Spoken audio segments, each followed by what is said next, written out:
Welcome to the Sykes & Company PA video blog.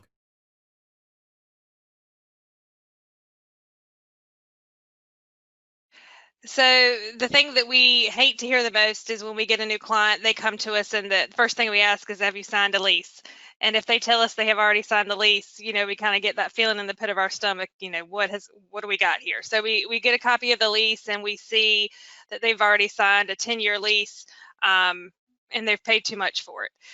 So it's really important to get people on your team involved, whether it be a CPA, an attorney, all those people on your team from the very beginning that can help you look at these documents before you sign them and make sure that that they're adequate and that they will work out for a startup.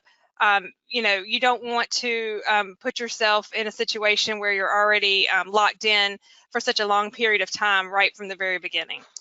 And there are a number of issues with respect to that lease that Bonnie mentioned, an attorney being involved in that lease. I think very clearly an attorney who has commercial leasing experience would be even more important to make sure that they understand all the nuances of those leases. Because some of the leases we see are quite complicated, quite lengthy, and require sometimes money up front and then obviously commitment for a period of time. Keeping in mind that if you're looking at getting an SBA-backed loan through a pharmacy niche bank or through any bank, that your lease term is going to have to be at least for the term of the loan. Yep. So while we don't like, and typically that's going to be 10 years, sometimes longer, but we prefer you not have one 10-year lease term. We prefer you have perhaps 5 2-year leases that it's your option, can select to go forward for the next 2-year term. We also a lot of times will notice that on the guarantees that the spouses of the owners sometimes are required to guarantee. And what most pharmacists don't understand that are involved in a startup pharmacy is that when you guarantee that loan, even if the entity goes bankrupt after a couple of years and you run out of cash and it's not a success, you still have an obligation personally on those lease terms for the entire lease. And when we see people paying, $3,000-$4,000 a month and more, you take that times 12 months, maybe $36,000 to $50,000 to $60,000 a year, times 10 years could be $300,000 to $700,000 over the course of 10 years. That becomes a very large obligation that many people don't realize they have just signed. And like Bonnie says, we get the call says, we've just signed the lease and we think we need some help in starting our pharmacy. What can you do to help us?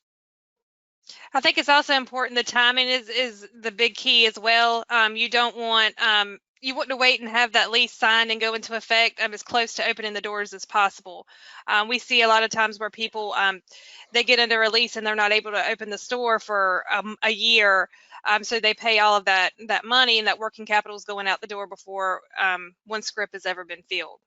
And many times the owners will be smart enough to have a grace period. Sometimes it's 3 months, sometimes it's 6 months, sometimes it's longer, where the startup pharmacist does not have to pay lease amounts. However, timing that grace period with your third-party contract acceptance from all the players, including those big 5 that I mentioned, becomes a critical issue, because you cannot open that pharmacy and tell a patient that comes in, I'm sorry, I can't fill your script. If you do, most likely they're not coming back. Right. And that's just the kiss of death. You do not want to do that.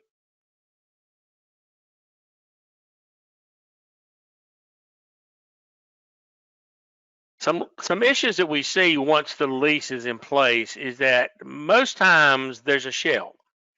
Sometimes it's a new shell that's just been completed in the construction. Sometimes it's an older shell. And if it's an older shell, you might want to check to see if you have any asbestos. That's one nightmare issue that always I have heard has come up in a number of situations where the property is either rented and or purchased, and they learn after the fact that there's been asbestos in that, either in the ceiling, the tiles, the whatever the case may be. And you can imagine the nightmare environmental cleanup issue that you can have to get involved in with that, notwithstanding the fact that the time aspect, and time is money in a startup situation. Because if you already signed the contract and you've got to go through an environmental cleanup before you can do even the facilities planning and design, and leasehold upfits, etc., that's time, and time is burning up cash flow.